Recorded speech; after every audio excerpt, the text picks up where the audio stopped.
जे रावी विच पानी कोई नहीं ते अपनी कहानी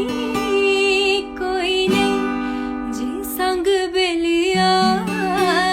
कोई नहीं ते किसे नू सुनाने कोई नहीं अखां च दरिया कोल के मैं जख्मां दी थां ते रोड़ ला जे इत्थों कदी रावी लंघ जावे हयाती पंजाबी बन जावे मैं बेड़ियां हजार तोड़ ला मैं पानी विचों सान छोड़ ला जे इत्थों कदी रावी लंघ जावे ओ हाँ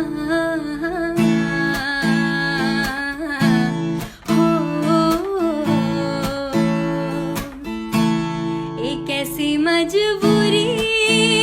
हो गई कि सजना तो दूरी हो गई ते वेलियां दे नाल वगदी ए जिंद कदों पूरी हो गई बेगानियां दी राह छोड़ के मैं अपनी मोहार मोड़ ला जे इत्थों कदी रावी लंघ जावे